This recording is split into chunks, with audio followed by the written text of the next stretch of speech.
Welcome to Agile to Agility podcast with buyin. Major show alert! The very first value we wrote is individuals and interactions. Let's take this to another level.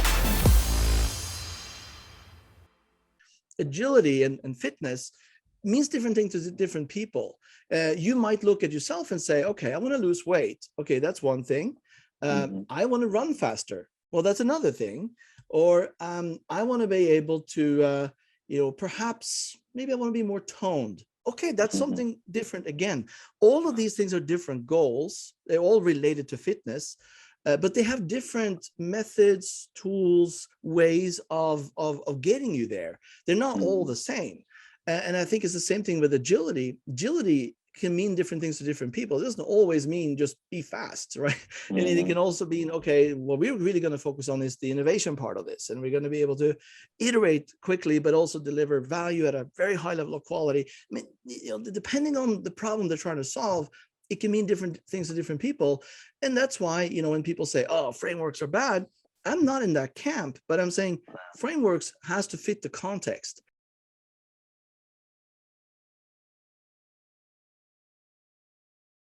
Who is Jorgen Hesselberg? It's one of those psychologist questions. Well, you know what? I ask people and they're like, "Oh, that's a good question," or whatever. And like, I hate doing those traditional, here's, So I let people introduce themselves. And it's like, what's your, instead of just what's your title, what do you do? Because reading Jorgen, like it's out there on Facebook. It's just it seems all. No, it's good. And sometimes you ask yourself, and I think sometimes you find that you change also. The person you were when you were 20 is probably different than when you're 48, like I am now. Who am I? Well, I think at the end of the day, I'm very curious, and I'm a person who really likes to make things better. And that doesn't necessarily have to be products, but it could be organizations or the way people work together, or just being working with people where we can take something and improve it and enhance it and create something that wasn't there before. That magic that we talk about when we talk about agility, for instance, is one of those things that has been kind of a North Star for me from the beginning. I got hooked when I could see the difference that makes in people's lives. So yeah, I'm a curious person. I love learning. And I always want to try to improve things. I think that's probably the simplest way of trying to talk about who I am. Great. Maybe I'm not going to jump into comparative agility, but maybe that is all about improvement and how it relates to, what you just said. But I haven't asked this before, but just to ask you, see your thoughts. What does agile to agility mean to you? The name of the podcast when you think about agile agility. I think it's a good title, because I think a lot of people don't understand the difference. For me, agility is sort of describing, sometimes people have been saying, okay, how would you define business agility, for instance? And there's, I don't know, thousands different definitions, but I've been trying to get it down to sort of five or six words. Embrace change, execute with purpose. I think that to me is what agility is about. Embracing change, certainly it's about changing. It's about being adaptive. It's about, reacting quickly to market conditions, all those kind of things.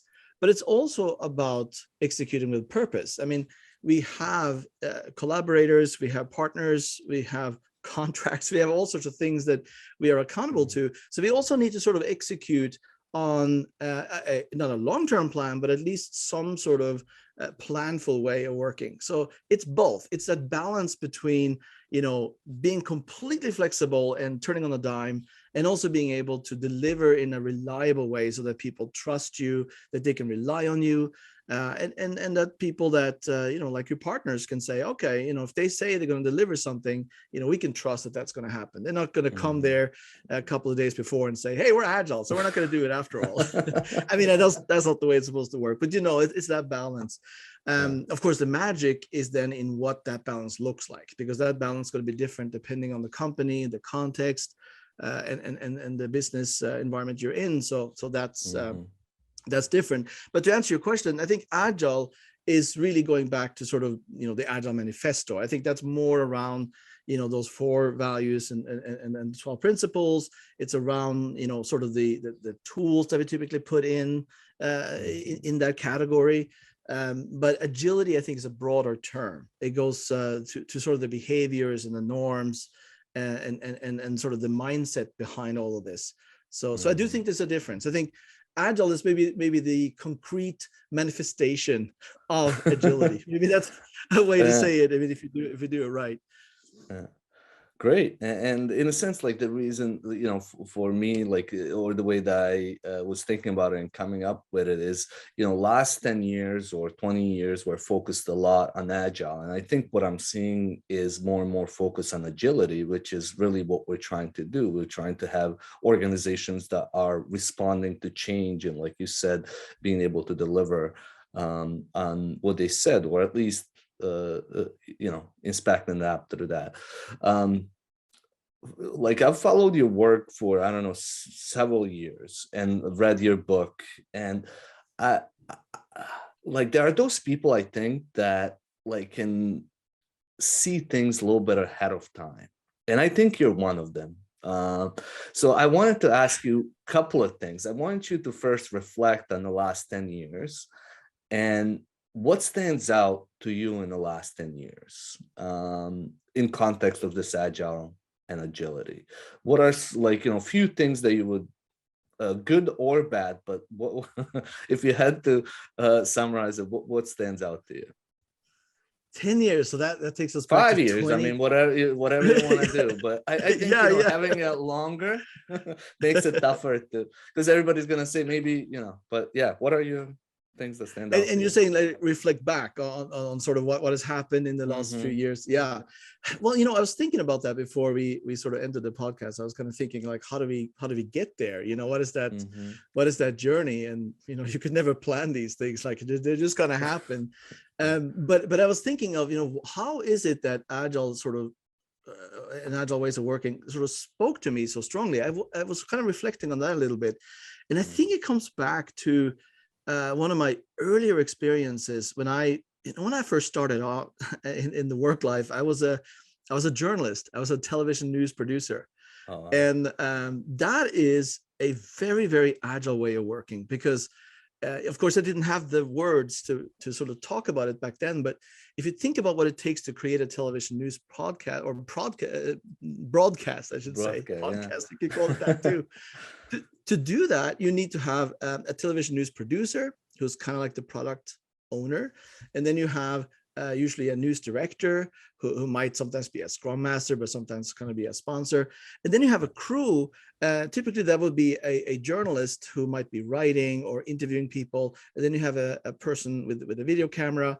And then this is happening in real time. They come back, then they have an editor who's pairing with you to get the copyright. Then you have to edit the video together with the sound, making it all look great. And you have deadlines that are not months or days, but are minutes and hours if you're lucky. And then all of this has to happen very quickly in a very collaborative way. And it's a very sort of engaging, because things keep happening and changing all the time. It's extremely energetic. And it's a great way of working. And the buzz in the newsroom is just an amazing fuel. It's almost like being drunk on work, if that's a thing. And it's a beautiful experience. Just, I mean, talk about flow. I mean, time just goes by. And that kind of experience is kind of how I thought work was, when I sort of grew up, graduating from college. And then as I became professional and had my first job as a project manager and things like that, I realized that, well, what's going on here? Why are we working this way? And then I was told that, oh, well, if you're going to be a professional, you have to work this way. This is what it is. I mean, you are a PMP after all. So remember, there are certain processes you got to follow. I'm like, well, this doesn't make any sense. I'm like, well, this is how it is. Just get along, just do it. And so it felt wrong. Like it didn't feel right to work that way. And I think when Agile sort of revealed itself to me, which was probably around 2005, 2006, I just sort of like got that light bulb moment, which is the same thing I think a lot of people have, is where they say, this makes sense. Like, finally, I don't have to sort of be intellectually dishonest. I can actually do the things that actually make sense Makes instead of sense. just follow some crazy process. And I think that's where it all started for me. I think part of the reason what's happening now, why it's going from Agile, which is a little bit more on the technical side, typically, obviously that's where it came from, to broader sections of that is, of course, the world is changing. I mean, I think it comes back to the cliche being VUCA, is that we are seeing now that the world is a lot less predictable. I think that it's not just a cliche. I think it's truth. And I think people are realizing that way of working that we used to do, those things that never made any sense to us, I think we realize that just doesn't work anymore.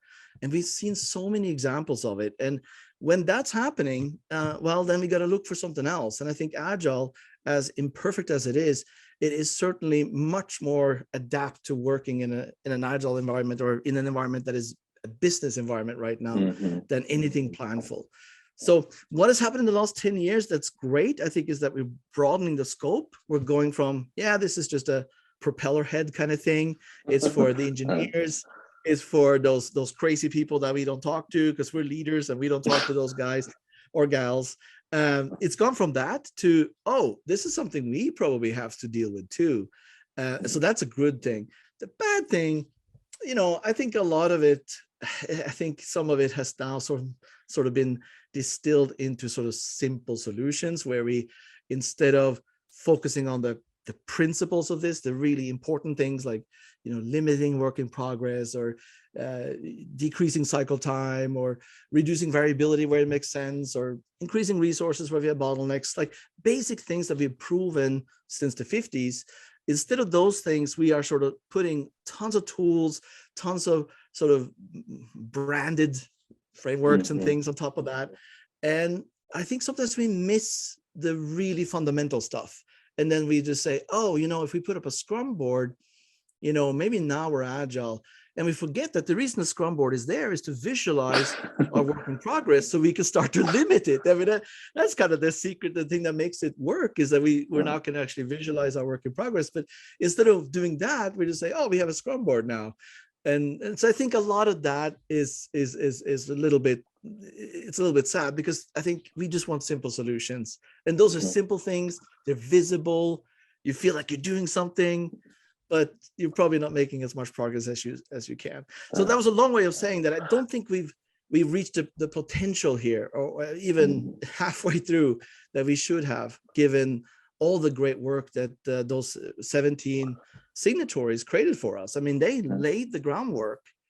And I would say it's more than just that, right? Too, it's other people that, there are a lot of people that just weren't lucky, or just it wasn't convenient for them to attend that. But I think what you're saying too is like there's this shift from kind of siloed and team thinking to more end-to-end flow thinking that I think is a positive thing, but it's still, when you look at a lot of organization, it's sub-optimizing parts of the organization rather than looking at the whole. Yeah, I think you're right. And it's hard. I mean, I don't, it's easy for us sometimes to come in as outsiders and look at the process and say, you clearly got this wrong. But there's politics, there's careers, there's fiefdoms. I mean, all of those things, these are people who have spent maybe 20, 25 years establishing themselves in an organization. And then suddenly we go in and we say, here's a way we can solve this. We just break up your group and make sure that we optimize for flow instead. And that person would say, wow, I worked all these years to become a VP of development, and then suddenly now I don't have that anymore. I can understand why there might be a part of that person who says, well, this isn't all great for me, even though it might be the best for the organization. So I think part of our job is to also help them, to see that there is a place here for traditional managers, so to speak. It's just that the scope will be different. Their area of responsibility might be different, but there is a life there too. It's just, they do have to be a little bit open to change though. And that is scary. I don't take that away from them. That is scary. It is, and it goes back to, as individuals and mindset and working and helping those leaders see that. To now switch it and maybe, looking at next 5 years, what do you see, what have we learned from COVID? What do you think the next 5 years? And maybe I was thinking like we can look maybe 5 years ahead and just assume what might happen. But from your perspective, what do you think we might see? That's a great question, and of course, we don't know, but I think it's always fun to kind of think ahead, because I never knew. If you asked me 3 years ago, well, what do you think is going to happen 2 years from now? I'm like, well, we would all be isolated. No, definitely. I mean, when we're sitting in, I remember at that bar in Austin a couple of years ago. Austin, right? We didn't see this coming, but I do think that COVID certainly has changed a lot of things. I think this idea that we always have to be face to face, I think we've sort of proven that we can work remotely to a much greater degree. And I think the tools around that will be much more sophisticated than what they are now.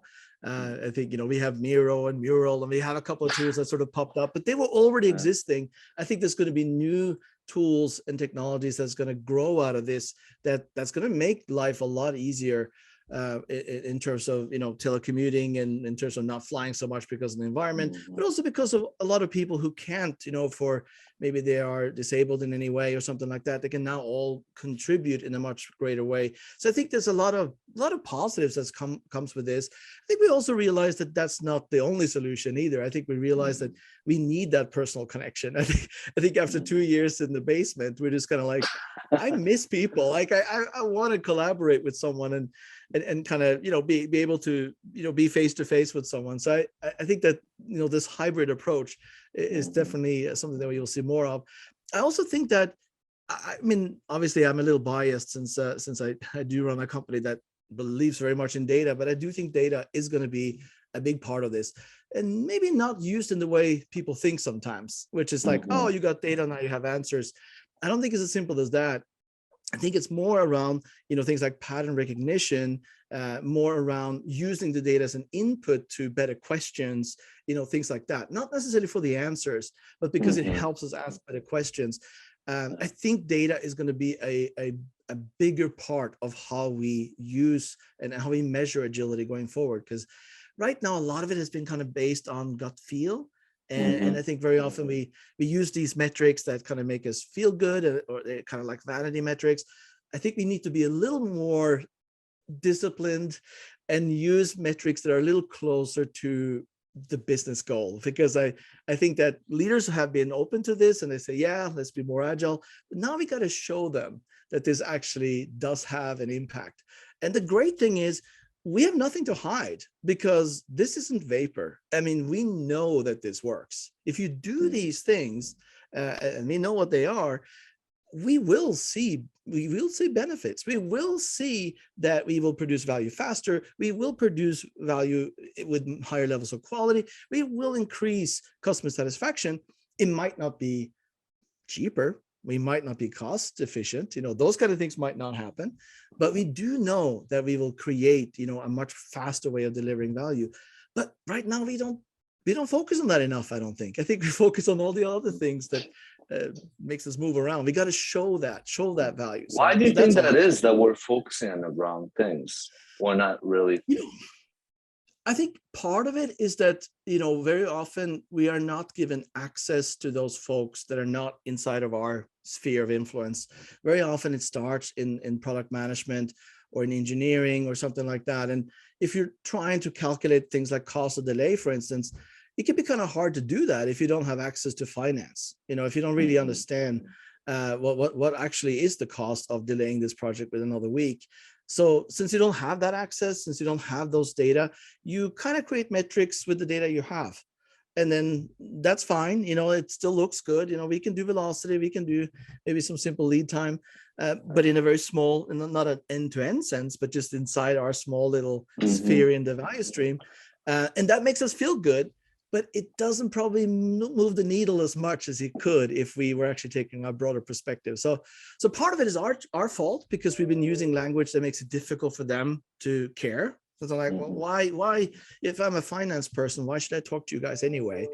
And that's one way. The other way is that, maybe they also need to be made aware of this and say that, hey, this is something that affects you also. And it is definitely in leadership's best interest to invite these people in. And I think that's part of what we're seeing now with this. And I think that's part of what you're saying when you're saying agility, is that this goes way beyond, development. This goes into marketing, to finance, to HR, Well, across the whole exactly. organization.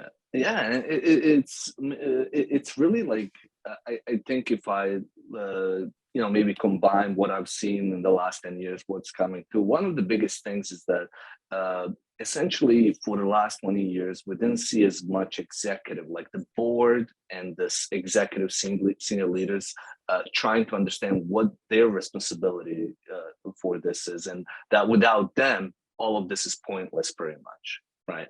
And I think what we're seeing more and more is that executive buy-in, that they don't know yet what they need to do, but at least they're aware of that this should be my top priority, to understand how do I enable and help organization with becoming more responsive and in for lack of a better word have greater business agility, right?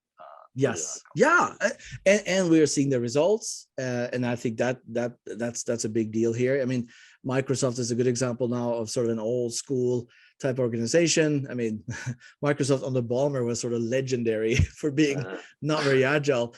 And then Satya comes in and then changes things completely. And he's openly speaking about this being an agile company and embracing a growth mindset and things like that. And then you see other companies like Spotify or Google and these companies that are sort of agile by birth. And then more organizations around that are looking at this and saying, why are they so successful? What can I do to try to pick up on some of this? And I think that's a great way of starting the conversation, but I don't think that's the answer. I don't think you should say, oh, I want to be Spotify, because Spotify is a very different organization from, say, an energy company or a healthcare company. And that's why I think things like maturity models and things like that might not be the way to go. I think it's much better to say, okay, instead of trying to become something, some predefined goal or something that you sort of look at as a destination, try to think of this as something you continuously try to improve. I think it was Mike Cohn who said, agile is not something you become, it's something you become more of. And I think that's the essence of this. Look at where you are and then try to improve and be a little bit better than where you were yesterday. I mean, if you keep doing that, you can be the best healthcare company you can be. You might not be Spotify, but be the best you that you can be rather than something else. I think that's a lot more authentic and I think a lot more practical and more meaningful. It's almost like it just made me think of, I've been thinking about this analogy more and more, but you just kind of brought it up. It's almost like fitness, personal fitness. If I see somebody and like, I want to be exactly like them, the goal is to be fit. And your genes, your whatever, your age, all of that, a lot of factors play into it, but the goal is to be fit and healthy, right? There's going to be many different ways. There are some patterns. There's known things that you have to do in order, like exercise, eat healthy, but there are also other factors that will work against you that won't work against others. But if we relate fitness to agility, that's in my opinion, pretty good analogy as far as analogies can go, right? I love that. In fact, I did a keynote on that topic, because if you think of the fitness industry, you have coaches, right? You have coaches there. You have frameworks like keto or some sort of diet that you can use that will get you there.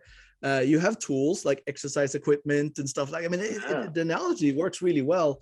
But at the end of the day, sort of the thesis that I talk about in the talk, which is I think where you're going to, is that agility and fitness means different things to different people.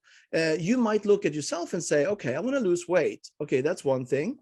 I want to run faster. Well, that's another thing. Or I want to be able to, perhaps maybe I want to be more toned. Okay, that's something different again. All of these things are different goals. They're all related to fitness, but they have different methods, tools, ways of getting you there. They're not all the same. And I think it's the same thing with agility. Agility can mean different things to different people. It doesn't always mean just be fast, right? And it can also mean, okay, what we're really going to focus on is the innovation part of this. And we're going to be able to iterate quickly, but also deliver value at a very high level of quality. I mean, depending on the problem they're trying to solve, it can mean different things to different people. And that's why, when people say, oh, frameworks are bad, I'm not in that camp, but I'm saying frameworks has to fit the context. And if you, and it's the same thing with the diet. If you're looking at keto, for those who don't know that, keto is basically, it's kind of like a way to just reduce carbs, essentially, like kind of like Atkins. And that can be really great if you're looking to lose weight quickly, but it's probably not something you want to do if you want to be, a long distance runner, right? That's a very different. Well, that's, and I think that's a really good point. By the way, I like if you could mention like where did you do this talk? Because I would love to like. There are a lot of times I'm thinking about these things and they're like, oh, I already talked about this. Do you remember when you spoke about this? Because I'm definitely interested. It's been all these days. Or maybe I'll put it in the description. You can send me and I'll put it in the I'll send you the description. slides. Yeah, I'll send you the slides to see we can see what you think. Yeah, great. But I think, this is another thing, in relation to the next 5 years. I think we're gonna be moving away from these like prescriptive frameworks. Like you said, like, keto is good, Scrum is great, right? In a sense, for the right context. It's not for everything, but it seems like people are applying it for everything, contextualizing it without knowing what they're doing. And we see a lot of bad Scrum or dark Scrum as so, from your perspective, is that, or maybe to switch topic and to kind of relate it to this, in your book, you Unlocking Agility, and the title is Unlocking Agility: The Insider's Guide to Agile Enterprise Transformation. I really love how you put a lot of things in a single book, and it's a really guide for anybody, executives, to get a holistic view of everything that needs to be changed, and it's a holistic way of looking at things. And you talk about 5 dimensions or 5 concepts in that. Could you maybe talk about and give us an overview of those 5 dimensions in the book? Because I think those give us a really good idea of all of the things that we need to look at. For sure. And the reason I wrote the book was it really was a reflection of what I went through when I was doing, a number of transformations, sort of end to end as an insider. I wasn't a consultant. I have been consultant since then, and I have nothing against them. I think the problem with consultants sometimes is that they don't get to see the whole journey. They kind of come in at a certain phase and then they leave again. And I think that's great. You get some perspective, but I think those poor folks that are the insiders who are actually doing this from the beginning, like trying to sell this to executives, trying to drive it through all of that stuff, that is a whole different journey. And I think that hadn't been represented enough. So that's what I was hoping to do with that book.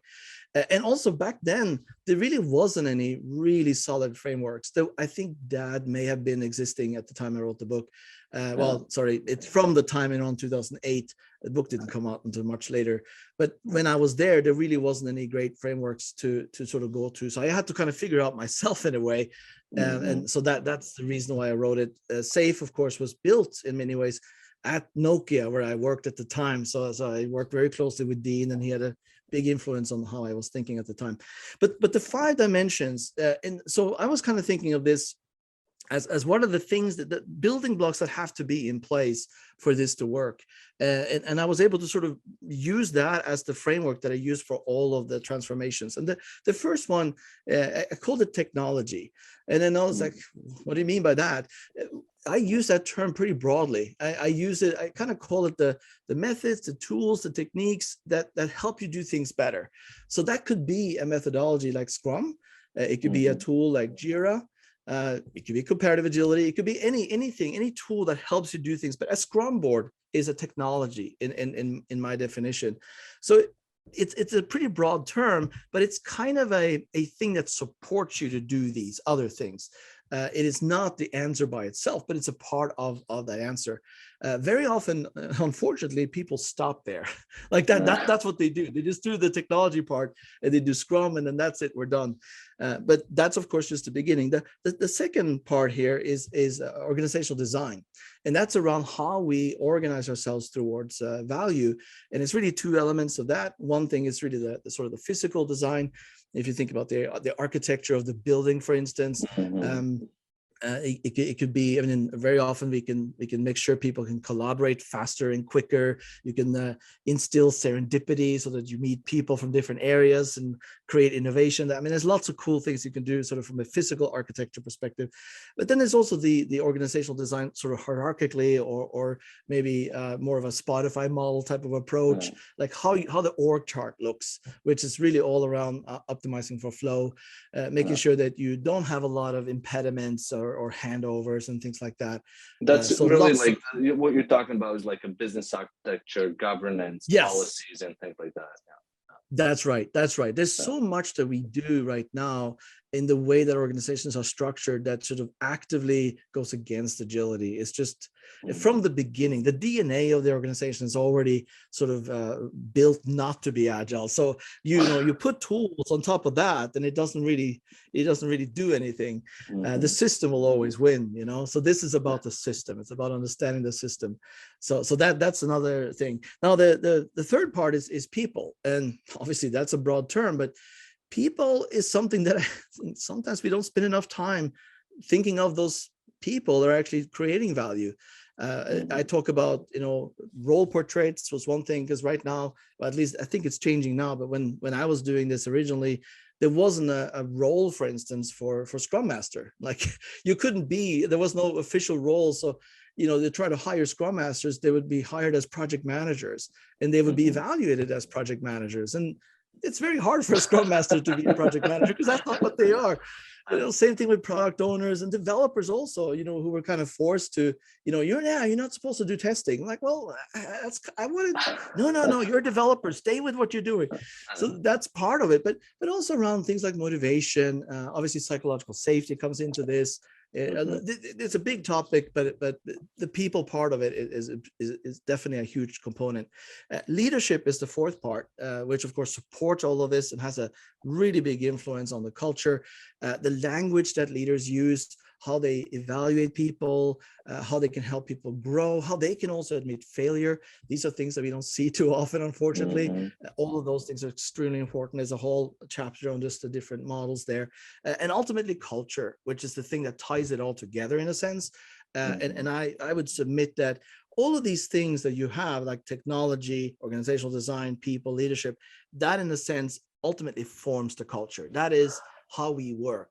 And that's really interesting, because that's another thing that I've been thinking about. And I know you've used like the integral and talked a little bit about it, but it's almost like the culture is the reflection of the other ones. It's almost for simplifying it, but it's the result. So when we talk about change the culture, it's about changing the other things, not necessarily changing the culture directly, right?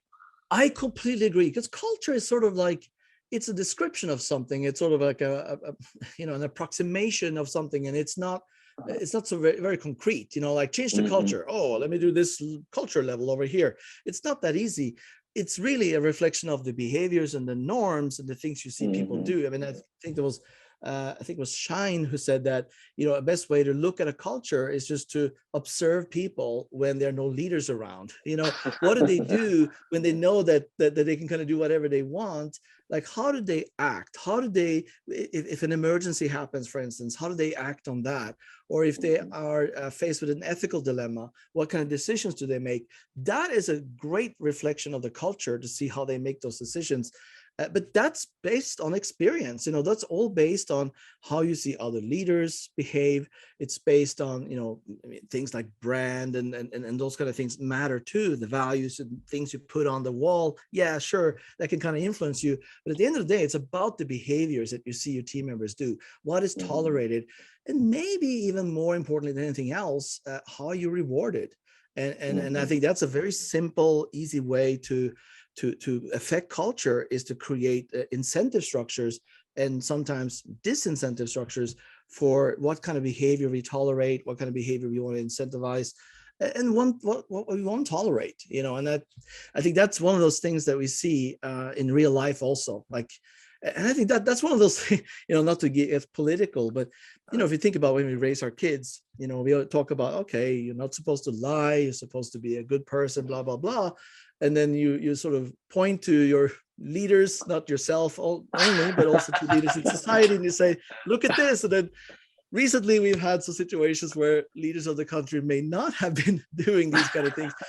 But honestly, that affects the culture. I really think it does. When people see that that's how people behave and it's kind of accepted, then that does affect the culture. And without being too political, I think if we look at what's happening in general, I think we have changed the culture of this culture, not just in the US, in Europe too, over the last 5 or 6 years.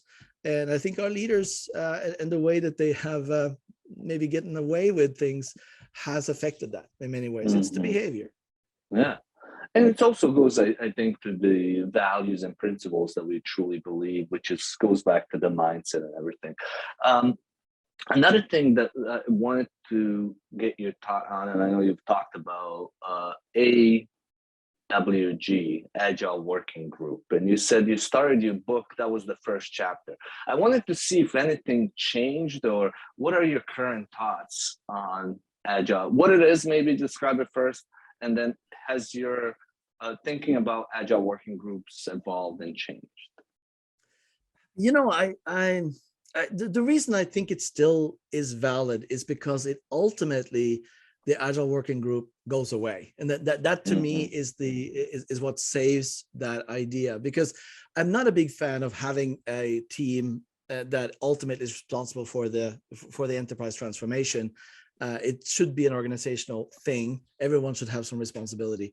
But when you start this, I think it's very difficult in the beginning to get that momentum. And I think that's where the AWG can be really useful, as I think I call it the engine of the transformation, especially when that AWG consists of people from different functions, from different areas of expertise, who has the support of management, but the credibility of the people working.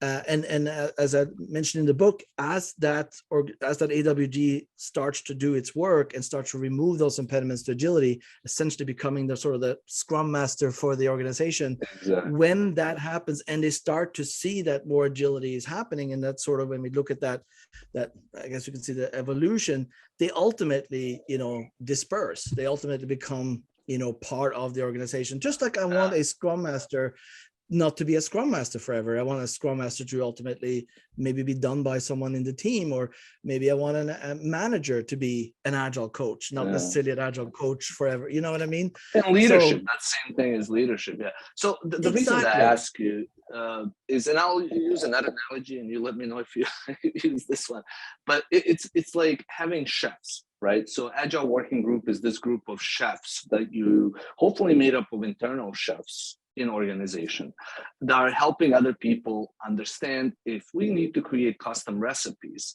we need to have people that know what they're throwing in, because the reality is we're creating custom recipes all the time because we're working with the ingredients that we have. We can't just. So the idea of working Agile Working Group, or AWG, is really to create more people in organization that are aware of what they're throwing into the pot, and making sure that they're continuously looking, are we creating something that's delicious and that we are happy with the results, or is it something that is going to create some type of stomach aches, or so that's how I see it. In a way, it's like you're working yourself out of the job. You're trying to build capability inside an organization where people know what they're doing, and everybody's job is to understand the flow, the delivery, all of that. What are your thoughts on that? Have you used that analogy before? And yeah, I think I actually used it in the book too. I think it's a very nice analogy. I think we say, things like cooks basically follow a recipe, whereas chefs are the ones to kind of create the environment where wonderful things can happen. It doesn't have to be the same dish every time. I think you're completely right about that. And, and I did struggle with this in the beginning because, I was, as I was going to go through this transformation effort, there's sort of two extremes. One is the extreme where you say, you know what, if we're going to go agile, we don't need anything else but the Agile Manifesto. That's all we need. We have 4 values, and then we have 12 principles, and let people just do what they do and interpret those, and it's going to be wonderful. I've never seen that work. I've seen organizations try it, but it doesn't work. It can maybe work, but it'll take a long time. And I don't think we have, 18, 20 years, because I think that's how long it will take, because it'll take forever. There's and all will happen in different levels. And then the other extreme, of course, is that very prescriptive way where you go in and say, here's a framework. They've done all the thinking for us. Let's just kind of do exactly what they say. Although I don't think that's really what the frameworks want you to do, to be totally honest with you, but that's very often how it's done. So I think that's not right either. That's where I think the AWG is a nice sort of it's a nice balance, because it tries to give enough filtering so that, when you talk about, okay, if we want to optimize for flow, what does that look like? And rather than having to research that entire field, which is pretty big, they can say, okay, this is something we know quite a bit about. Let's talk about things like, work in progress, for instance. Let's understand that. Let's create a set of classes that we all get an understanding of what this means. Let's talk about the business value of flow optimization, for instance. Like there can be some intentionality around it, a little bit of an education, and also understand the context of that organization. It's not the same, as we said earlier, it's not the same in the healthcare industry as it is at Spotify. They have different constraints. Those people in the AWG are more often than not mostly internal people, so they know that context very well, and they can apply this in a way that makes sense for them. But yeah, so I think you're right. They're chefs. They're that's what they are, and ultimately they want a lot of people to be at that level where they can kind of absorb themselves into the organization. It's a great incubator. Honestly, it's a great incubator of talent. That's how I look at it. And I think that's another thing that I hope to see, that more and more organizations are investing in people, investing in developing people, and those incubators or these type of things are a great way to develop internally rather than relying on people like you and I now as consultants. Because I worked and still spend a lot of time coaching, but it is different. You're absolutely right. When you spend like 3-4 years inside organizations, seeing it all the way through from, it's a different perspective versus as a consultant where you come for 5-6 months and you only see part of it. That's right. So and I'm not saying don't use consultants, because I think there's a time and place for that, but I would never say outsource your transformation. Like I don't think it's a good idea to say, I'm just going to hire a company to do our transformation. I don't think that's a good idea. It needs to be owned internally, but bring in expertise like yourself when you're getting to a point where you say, okay, I don't know enough about this. Let me bring in a person who spent a lot of time understanding this at a deep level to upskill us so that we can then move on. And of course, then you're not going to stay there for 3 years. You're going to stay there for 3-6 months, and then you move on to something else, which is great for a consultant and great for those people in that organization. So that's when it works, when you can do that. But I completely agree with you. Investing in people, this is probably more important now than ever. I mean, I think what the pandemic has done, I think it's given an unfair advantage to those organizations that invested in people initially. Like those who had a clear understanding of vision, who had a clear sense of purpose, all those kind of things that sort of sounds like, oh, that's everyone needs to do that. Yeah, we know that, but we didn't really do that very intentionally. Some of those organizations that did that, they got paid off many times over when the pandemic hit, because those who didn't, it's very hard to do this remotely if you haven't already got an idea what the purpose is. So now that organizations are looking at this saying, okay, how do I create a great culture? Well, it's a little bit hard to do that from scratch if you never did it before, and then show up in a Zoom meeting and say, hey, let me tell you about what we're all about. Like you need to do those things. So yeah, I think that investing in people is probably more important now than ever. And talk about competition. I mean, we're competing with everybody now, right? I mean, exactly. You can work from anywhere. So you can't say, oh, I'm in Washington, D.C., so, I don't have to compete with those folks from California or Oslo. No, you are. So you compete for talent. So you better be an organization people want to work for. Exactly. And I think there's more options created. Like everybody has, companies have more options as far as who they hire. People that are working have more options, where they want to work, who they want to work for. So I wanted to talk to you about comparative agility. What is comparative agility? Oh, thank you. I could talk about that for years. Well, I think, we like to call ourselves the Spotify of continuous improvement. That's kind of like the easy way to talk about what we do. At the end of the day, what we are a platform with what we call capabilities, which are essentially surveys that have two things in common. Number one, they're created by domain experts.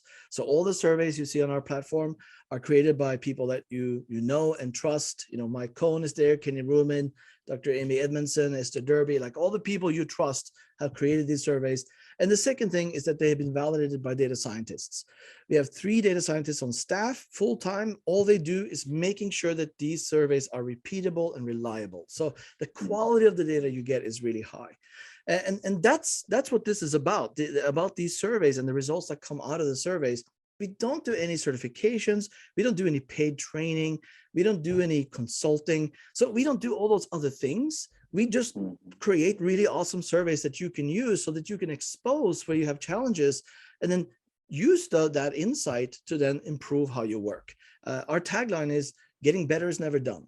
And I think that's what this is all about. It's about continuously improving how you work. And since we have so many surveys from different aspects, whether it's, psychological safety or agile marketing or motivating language, it covers kind of what we're talking about when we say agility. This goes way beyond just team level stuff. This is holistic. We also have a whole module around personal improvement, which goes specifically to your role. So if you're a Scrum Master, for instance, you can take a personal assessment, see how you're doing, and then get targeted recommendations for how you can improve. And it's not something your manager will see, but it will help you in your journey and try to improve in your craft. And I think that's a very honest way of working. I'm not going to tell you that you need to be there because that might not be appropriate for you. But if you tell me how you're doing now, I can show you where you might want to look next. And then as long as you do that consistently, which is at the end of the day, the essence of agility, in my opinion, then you're going to continue to improve how you work. And it's going to help your team, your organization, and also yourself. Mm-hmm. There's a lot of data. I mean, like you guys are working with thousands of companies, millions of data points. Going back to what you've seen, what you think is happening, what are some of the things that are surprising when you look at some of this data that stand out? Yeah, there's a couple of things that stand out. I mean, just from a sort of a meta perspective, it's interesting to see how we started off getting a ton of data from North America. That's kind of where it all started. Then we saw that it was a lot more coming in Europe. It's almost 50-50 now. But what we see a lot of growth in now is South Africa. We see Australia. We see APAC. A lot of Asian countries really picking this up. So it's interesting to see how the Agile movement has really become global. We have data now from over 80 different countries. But it's interesting to see, especially, I want to say the last 5 years, a lot more growth in the Asian markets. So that's sort of a meta perspective. In terms of the things that we see are standing out, technical practices tend to be the things that we struggle with the most. That's one thing that really stands out. I think the other thing is things like retrospectives, which sound like a very sort of simple thing to do, have an enormous impact on performance. When we did some correlational studies to say, what we did is we looked at the companies in our index that do the best objectively. So we looked at, a lot of our companies are public, so we can look at their EPS growth, for instance, their market share growth, their stock price performance. So we looked at them, and then we can say, okay, let's look at those best organizations and then look at the teams inside of those organizations that are the best. So now we're looking at the best of the best and compare that to the average ones. A couple of things stood out, and one of them that was the most sort of determining factor to performance around speed to market, quality, and customer satisfaction was teams that not only did retrospectives, but took action in a timely manner. And I think that's kind of key. A lot of teams do retrospectives, but I think a lot of them got to do it as pitching sessions, and they don't do much with them. But those teams that were successful, they did retrospectives consistently, and they actually took action on what came out of the retrospectives. And that, again, is the essence of continuous improvement. So to see that that's actually happening consistently among those high performing teams, I think it's an indication that, this stuff kind of works if you just do it. And I think that's the challenge, right? I mean, how many teams are saying they do Scrum or Kanban, and you just look at them for a while and you say, well, that's not really Scrum, is it? We don't actually do it. Well, it doesn't apply to us. We're so mature, so we don't need that. Exactly. Well, why don't we just do it first, and then you could customize some things if you like. But let's not skip the retrospective just because you don't like it. And I think that's the mindset issue, right? It's almost, and what you're saying is you're going back to Shuhavri, but also like you have to have that mindset of relentless improvement. And the way that you kind of described and the idea behind comparative agility, it's really that mindset of like, I really want to improve individually. I want to help my team improve. I want to help my organization improve. And I consciously work on that relentlessly. That's right. That's right. I mean, in the beginning, everyone, when they come to us, they're like, oh, they really love our world index. It's the world's largest agility index. So people love that. And I think that's great. I mean, it's a good way to get a baseline. But what they care more about as they understand, the real value of this, it's not so much how you compare to the rest of the world. I mean, that might be nice when you start off, but it's really how you compare to yourself. I mean, that really is what you should care about. Mm-hmm. How are you comparing to yourself over time? How's your teams doing over time? How's your organization doing? How's your programs doing? And being able to do that over time in a consistent way, taking action periodically and in a cadence. Part of what you start to do then is you start to affect the culture, because now suddenly people understand that their voices are being heard. If they're seeing things are not working, they can talk about that openly, sometimes even anonymously, but the information will still be there. And that's really useful for a lot of people who are maybe a little bit introverted. But then if people then take action on it and the executives support it, just like you mentioned earlier, and they actually do something with it, and that's of course the key to all of this, you actually have to take action on the insights, then you will see that you actually will improve. And that becomes addictive. I mean, that's the thing about agility. It's addictive.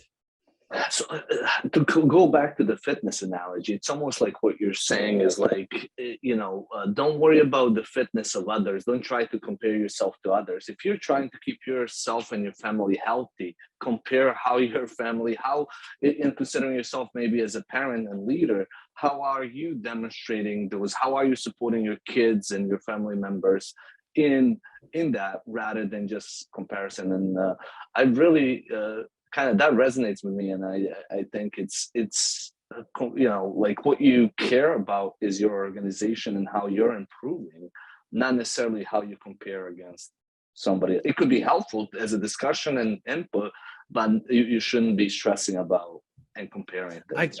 I completely agree. It's almost like it can be an inspiration maybe, or a starting point, but it shouldn't be the thing you use every day. That it really should be you. And to go back to that fitness analogy again, which I think is really nice, is that it's all around the exercise part, but it's also about what you eat, right? So that goes back to agility too. It's not just about the tools, but the culture, the leadership, the people, all of these other inputs are affecting your level of agility. Like for instance, if you eat unhealthily, you can exercise all you want. It's not going to really make a big difference. And kind of vice versa. If you don't exercise at all, even though you eat healthy, you're still not going to get the goals you're probably looking for. So there has to be a balance, and that's why those 5 dimensions is all about balance. It's not about like, oh, let's just do one of these and that's it. We're going to be good now because leadership is awesome. Yeah, well, okay, but you have to think about org structure. You have to think about the tools and technologies you have. You still have to care about your people. All of these things play together. It's the balance that's the essence. That's the magic of the agility part, which makes it so hard to sort of say, here's how you do it, because it is very different depending on the organization. Yeah, absolutely. And I think that's contextualizing is hard. It's easy to say, give me a program so I can get fit, rather than saying like, well, I have to every day think about what am I doing with the goal of staying fit and healthy? What am I doing to help my family stay fit and healthy? How's my behavior influencing their behavior? how's the structure, in a sense, like, and the environment. If I buy shitty food and unhealthy food, my kids will probably eat it, right? How am I setting up the environment as far as all of that? So couple other things that I wanted to see if we can get to is measurements, right? Like a lot of times it's like we measure more than we need to. From your perspective, what are the things that we should be at least considering, without being prescriptive, but what we measure in organizations? Yeah. Oh, good question. And I think we are victims of that very often. We measure too much because it's that can be addictive too. And it's great to see much data, but data doesn't, to me, have a lot of value if it doesn't have some sort of practical application. Like there has to be some sort of action that can come from the data. So I am always a big fan of starting small in this sense and only focus on a couple of metrics. And usually I like them sort of balance each other out, kind of be sort of competing, if you will. So some classics. I am a big fan of lead time. I think that's a wonderful metric because it cannot be gamed very easily. Literally, it's the time between you start something and then you finish. So that's hard to, unless you can somehow do a time machine, which we haven't figured out yet. That's a really nice metric. Now, of course, where you start that timer is a big discussion in itself. In the beginning, it might be a small slice of the value stream. As you become more agile, you will hopefully then expand that. So that's one thing. And I love that metric because it also means that more people have to collaborate to make it happen. Flow efficiency percentage is a metric I love because it covers a lot of the things that's in the lead time, but it also talks about the waste that comes into it. So I love flow efficiency. Another thing I like, and this is sometimes maybe more of a lagging indicator, but I do think defects in production over time is a decent metric to look at. Trends, really, not just a snapshot, but trends. MTTR, mean time between, failures, but also recovery. How long does it take when a bill goes down for you to get up again? I think that is a metric that covers things like pride in your work. It has a lot to do with your technical, your tech debt, for instance, is kind of covered in there. There's a lot of things that are covered in that metrics. I love MTTR. I do sometimes like NPS. I know that's sort of like, people don't like Net Promoter Score, but I just don't know if there's a better customer satisfaction metric that you can compare across multiple industries right now. I think that's kind of the best we have. And again, looking at that over time, I think is good. But, one thing that I think is really cool then is to try to do this against each other. So if you do, say, for instance, lead time and a quality metric, those are good because they kind of compete with each other. Lead time, that's sort of a way for you to get stuff done fast. But then quality, of course, if you do really quick, fast work and not have the quality in there, you're going to have a negative impact on the quality part. So you have to balance this out. So I do like that. But yeah, those are some of the things I like. Ultimately, it's about the company. What is it that they're trying to accomplish? What's the problem they're trying to solve?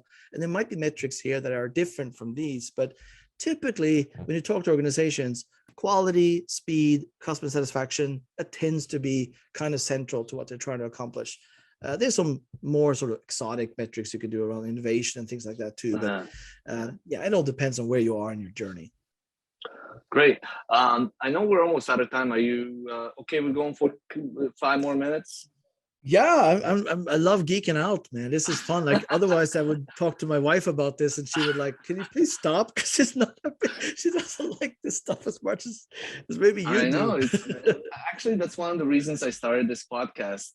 It is because like during the COVID and everything, like we didn't have the conferences, and this is usually when we geek out and talk about this stuff. So I wanted to then talk to you about, this is another concept that you talk about in your book, alignment between business strategy and operational strategy. And I think this ties back to the metrics. If you don't have that alignment, like how do we know what we measure, what's important to us?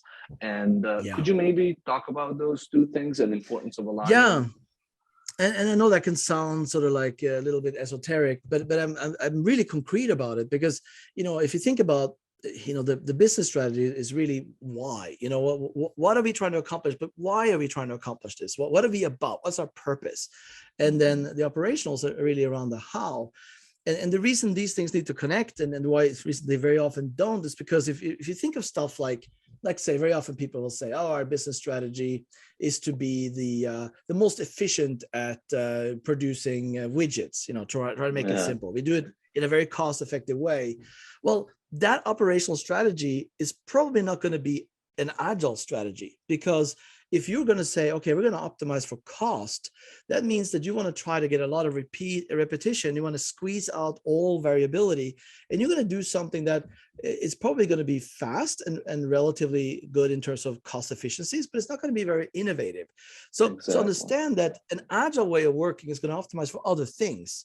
If you want to be an organization that's really innovative and has great sense of purpose around creativity and things like that, well, then your operational strategy has to allow for things like Slack. It has to make sure that you're not saying, oh, why are you not working 12-hour days? Like, that's not an operational strategy that will support that goal. So that's something I think we miss. One thing that I think is very damaging is when you say, agile is great and everything great is agile. It's like that doesn't mean anything, because it's not always true. Like, if you are in an environment, and I would say that that's not as common anymore, but if you are in an environment that's very controlled and there's very little variability and there's really not a lot of incentive to optimize for any type of innovation, maybe like a very well-defined process that's actually working quite well, that doesn't need to change, and there are some of those still left, then maybe agile isn't the way to go. That's not the right context for that. If you use Snowden's models, you're talking simple or obvious domains, don't necessarily think agile there. But part of what has been happening, and I think this is what you said initially in the podcast, is that we're moving more and more into the complex and chaotic domains, and that's where agile ways of working are really great. That is, of course, operational strategy. So that's the thing, and like another thing that you've talked about is just and I think we all talk about it, and like I feel like a lot of times we're hearing same stuff, talking about same stuff, but like the how long corporations are staying around, right? And it's pretty, short, and it's getting shorter and shorter. And this you've talked about it as disruptive innovation. Like, in a sense, I just think about like tools like Zoom. And like, who would have thought? I remember using Zoom 7-8 years ago, and at that time WebEx and all of these tools were like, tools of choice in a sense. And you could just see how like small event, it's still a small event to compare to like, maybe it's a small virus. It's a small virus. Well, in a sense, it's a small event somewhere that happened, that first transmission, and how like quickly in that highly complex environment, which is our world, it can kind of have like so many like enormous effects, including like, on companies like, Cisco and companies they use. So if you don't embrace uncertainty, if you don't embrace that disruptive innovation, you're more likely to get disrupted.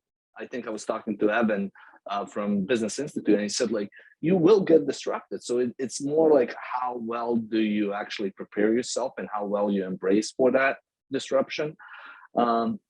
So could you maybe from your perspective talk about, in everything that we've said in relation to what we've said, that the importance of that disruptive innovation, and how organizations go about developing capability for that or competence for that? Yeah, well, it goes back to what we said around what business agility is, which is embracing change and execute for purpose. That balance, I think I typically talk about it as a barbell strategy. It kind of looks like a barbell where there's one part that's a little bigger than the other. Usually, depending on where you are, and this is all going to be contextual, but the part that is around executing might be a little bigger than the one that's around change, depending on how volatile your environment is. But you do need to always have listening for those weak signals. I think that's a good way of looking at it. These little things that you could see things as sort of like, okay, something's happening here. We need to be in that space. Large organizations have a challenge with this, of course, because they already have a business model that's really entrenched in that execution mode. So when we talk about things that go into exploration, they just sort of like, whoa, what's this? ways that they can try to combat that is to, of course, acquire other companies. That's one way. And a lot of companies do that really well. They see an incumbent and they just acquire them right away. Problem is, very often they then crush the culture, which is of course not the purpose. But some other companies have done a good job of actually acquiring companies and keeping them as spin-offs, where they say, okay, why don't you stay over there, do your thing. We're going to follow you and learn from you. And then so as things develop, we might be able to embrace some of that, knowing that not all of them are going to make it. That's part of this too. We got to be open to failing. One thing that's been wonderful is that governments, if you think about the people that sometimes call me up to do executive workshops and stuff, it's usually large companies. But lately there's been governments coming to me saying, you know what, we thought that we really didn't think this Agile thing really applied to us. In fact, we had a mandate to not use any type of online tools whatsoever. But once the pandemic hit, we realized we could actually do it. It took us about 10 days and we did it. So now we're kind of thinking, maybe we can be more Agile also. And so it's been opening up. That disruption has opened up people's opinions about themselves, and they realize we can do this. We're just because we're a government doesn't mean we can't be Agile. So I think it's really opened up a lot of opportunities and kind of helped us see that there is a better way to do this, which we didn't do before. So disruption, you got to be open to it, but nothing is better than actually seeing it in action. And I think we will use this as an example for a long time now. And I hope people will have that resonate. Well, it's also I think it's a good example. COVID's a good example of just system change. Like when you enforce certain policies, when certain event, our behavior changed. It's a really good example. It's still changing. It's still changing, and also the culture is changing as a result of that. What we used to consider normal, 2 years ago is today not normal, like hugging. I completely agree. It's going to be fascinating to see what this means 2 or 3 or 4 years down the road. I mean, to your questions earlier, around 5 years from now, there's going to be second and third order effects here that we haven't even thought through, and we're going to say, oh, that's why it all started with this pandemic. We had no idea that this was going to be the result of it, but it never would have happened if it wasn't for this disruptive event. So I'm ultimately very bullish. I mean, I'm optimistic of nature, and I think things like this, it is tragic. Let's not mince words. That obviously lots of people have died and lots of people are sick, but I think there's some really positive things in the end here for humanity as a whole. I think we've learned some things from this. I hope, and I also think that part of what's been really working well is collaboration between and across borders. I think that's been really great when you see that work. Yes, we can definitely be better, but you also seen that none of the work we've done, wouldn't have happened if we didn't collaborate better together. So lots of good lessons here, and ultimately I think this might be a saving grace for us, because we were kind of lucky because this was not a very lethal one. A couple of years from now, we might have one that's a little more lethal, and it's good for us then that we know how to. Almost a little kick in the butt, just to really like a wake up call, in a sense. I think you're right. I think it may have been exactly what we needed. Honestly, as terrible as it is, I think it might have been exactly what we needed to be better prepared for bigger and more deadly things. Yeah, great. Last question. Importance of balance between resource efficiency and flow efficiency. I really wanted to get your thoughts on this, and then we'll wrap it up. Well, and that goes back to the essence of business agility, in my opinion, because resource efficiency, of course, is when you optimize for the resource. That means that if you are a professional, you're a doctor, for instance, I want to make sure that you spend all your time seeing patients. Optimizing for flow means that I actually optimize for the patient rather than the doctor. So the difference then is that I might not be so effective or efficient when it comes to the resource when I'm optimizing for flow, but I will get value done much faster. That's a very simple way of sort of talking about the differences. In environments with large amounts of uncertainty, flow efficiency is always the way to go. It's my default. Is where I consider you want to go first. When you are in environments with less amounts of uncertainty, or in environments with lots of constraints, like maybe regulatory, constraints, and maybe you have certain some mandates you have to follow, then resource efficiency might be more important than not. But ultimately, the balance is what's going to be particular for your context. I would say more flow efficiency than resource efficiency, but it's never one or the other. It's always a balance.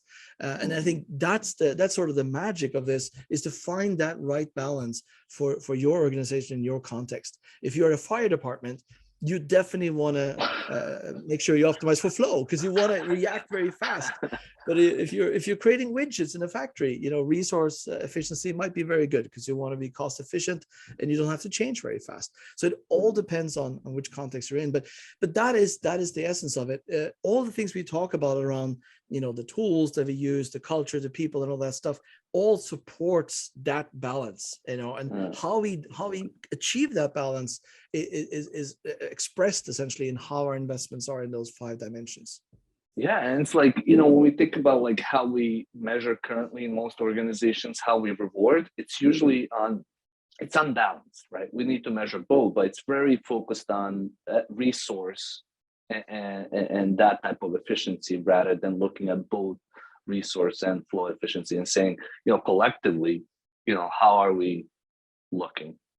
Exactly. You're completely right. And we are, like we were saying earlier around organizational design, we're actively sort of punishing people for trying to optimize for flow very often. I've had many clients who've told me that, hey, I see what you're saying. I understand what you're trying to do here. But what you're asking me to do now is essentially to give up 25% of my salary. And I say, well, why do you say that? And he says, well, because based on what you just taught me, I should now help this person in this other sector, because the cost of delay there is much greater than here. And that would be the best thing to do for our company. But if I were to have my people go over there and help that person, that means I won't hit my goals. And that means I will not reach my bonus of 25%. So that's what you're asking me to do. And I'm like, whoa, I'm sorry, but that wasn't what I meant. But that's the systems that we have in place. We're saying, you need to meet your goals and stay in your silo. And the system itself is essentially, eliminating agility, which is really sad. This is why this has to come, at least from the executive level, in terms of support. AWG and groups like that can help inform and educate executives, but executives need to sort of say, you know what, I believe in this and I'm willing to change also. It's not just going to be the people working for me that's going to change. We're willing to change as an organization. Exactly. That's great. What would you like to leave us with? The message, anything that you would like to finish with? Well, I mean, getting better is never done. That's a thing that I think is really important. That's my motto these days. Just keep improving. Check out comparativeagility.com if you have a chance. It is free. I should say that. Yeah, we have paid plans, of course, but it is free for everyone to use. So I think if you just want to see how you're doing, compare yourself to the rest of the world and kind of how you're doing over time, I think that could be a great place to start. And just want to say that I'm just really fortunate to be part of the Agile community. I've always felt very welcome in this community. It's just a very diverse group of people. Everything from people who talk about what color you exude to people who do TDD.